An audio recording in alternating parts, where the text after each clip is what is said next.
Media की सुनाव सिंह तारा मुक्चरी और बिजली बड़ी मेंबर सो मौजूद में थे प्रेसिडेंट देसा मसी ना अकोइन पांथोक सरिबो प्रेस कॉन्फ्रेंस से सेंट्रल एग्रीकल्चरल यूनिवर्सिटी की रजिस्ट्रार ना थोपा मतम थोपा ऑर्डर की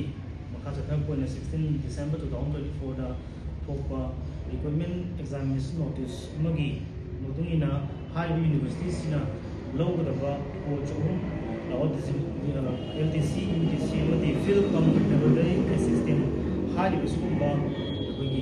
coach Humsida, Longanova, Pantoka exam, Sida, high visible Central Agricultural University, headquarter Oriba, Manipur State, Center Amata, Pilotavasi, Hanamata, particular of Tiba, Amadi, Asigumoto, see the Sami Matiki, Kanumanga, the Dam Tozeli, Maramdi, high visible. University state da mapung quarter over leibani adu masigi constituent college leijari karigidamak ta sigumba akoigi lawgodo taw pangthogodo exam sida akoi state sida authority na karigumba center amada pidabsi karigino aduga akoi zero matam sigi notice sigi matungina tongan ba magi constituent college da jingdeli thangdawi station da amdi piri matang sida koina haibin budi state sida gi hai basigumba post ahum sigi damakta कोई exam सी सौ क्या ना वो candidate से चुकी मत यामी candidate में हमना फोंदुक भी अदो ये बता रहा कि फिजिक स्टेज से द ओइबा चाहिए इनी फाजर का दो सिचुएशन से नमियाम से चुकी मत वाबा अदुगा करिगुम पे एग्जाम सी थंगरी भी स्टेज सिंग से सबके हाई दबा सु बाय बोट चट पे यादबा वहां तो फ्लाइट कई चत बा यादबा फिल्म मसिन मर कांदा चौबा एक्सपेंस मा लेबसिना कैंडिडेट मैम सी एग्जाम सी माइ पाननबगी प्रिपरेशन तो जरूर गसु पैसा लेतबना मरम मोरकांदा चटप ngमोइदबो फिल्म लापसे मसी जस्टिस ओइदबा अदुगुंबा थोंग अमनी हाइदना ओइदे सांगी माइकैदिगी थमजनिंगी मरमसिना अथुबा मतमदा कोइगी सिगी concern honourable bye chancellor registrar लेबिनिबा पुरिमंगा तानबिरकान स्टेटसिदसु centre म पीरगा सिगुंबा पांथोगदोरिबा एग्जाम सिदा स्टेटसिदगी कोइ थाजगदोरिबा कैंडिडेट मयामसिगी कोइगी मसिदा पीगदोरिबा ओइगदोरिबा वाव मयामसि ओइन पांथोकपि हाइदना सामना कोई थमजनिंगी हाइबा सिगुंबा कोई तोन मसिगी यूनिवर्सिटी सि मखादा कंस्टिट्यूएंट कॉलेज मयाम अमदा मसिगी एग्जाम सि पांथोकदोरिबा मरोइबा पोस्ट अहुम लौबगी एग्जाम सि सेंटर सि अतोप तोन बा स्टेट सिंगी लैबा कंस्टिट्यूएंट कॉलेज सिंगा पीरगा अखोगी स्टेट मणिपुर सिदा पीद्रिबसि करिगिनो हाइबसि कैंडिडेट ओदिबा अमसु मणिपुर मियाम गे चौबा वहंग अमखकनी मरमदी अखोई स्टेट सी होकिबा चही 2023 की मे गी तांग अहुमदगी थोकलिबा इरांग सिनो मरम ओरका न अखोई सी हुजिक्सी आमना फमथेनो वाबा फाइनेंशियली अदुगा खुदिमक्ता वार लेबा मतम अमखकनी उन सिगुंबा पोचिदा अप्लाई तौरिबा अखोई कैंडिडेट सिसु अखोई कैंडिडेट सिंगना अखोई हायरपगी मतुमिना म्यूसे सिगुमते अखोई स्टेट सिगी यामी हाइदना थंबी अदो तारगदी हाइबा सिगुंबा स्टेट की वांगबदा थंगनरिबा तोबे state सिंगदा चटनब होनबदा candidate सिंगसिना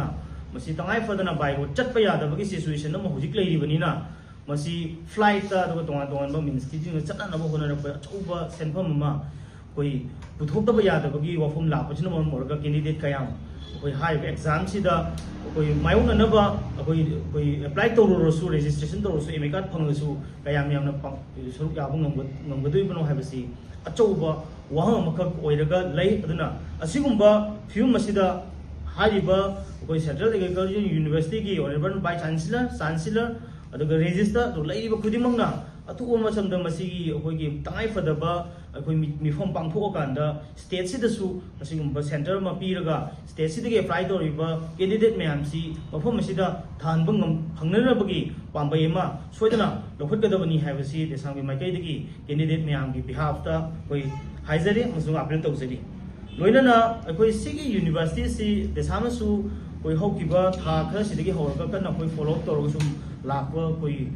university money अदुगा university से मखादा लैबा अखोइगी मागी एडमिनिस्ट्रेशन की पोसी अखोइगी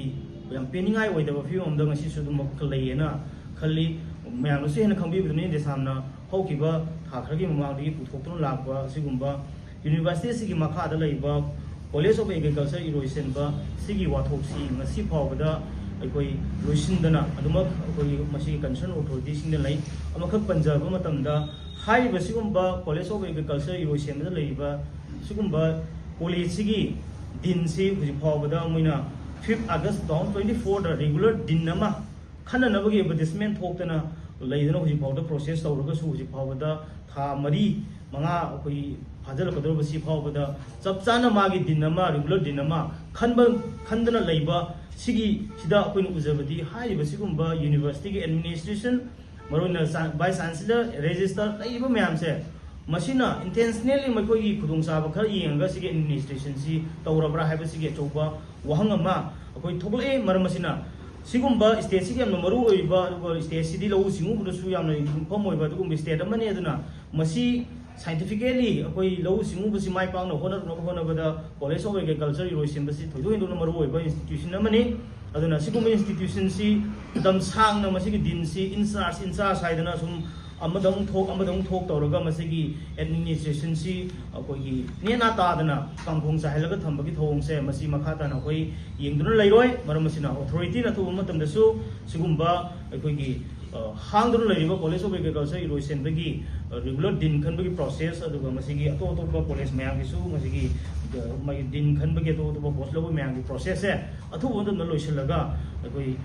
मसिगी कॉलेज की मसिगी यूनिवर्सिटी से मखादा लेबा कंस्टिट्यूएंट कॉलेज की हांगदुना लेबा मयांसे मेंसिनगदबनी हाइदना सांगी मकैदगी मरी लेनबा कंसर्न अथॉरिटी की मकैदा थमजरी अदुगा हारिबा सिगुम्बा रिक्रूटमेंट प्रोसेस कोई जनवरी तांग 3 गा 4 गा सिदा पांथोकदरिबा सिगुम्बा कोई पोस्ट 3 लौबगी सिदा कोई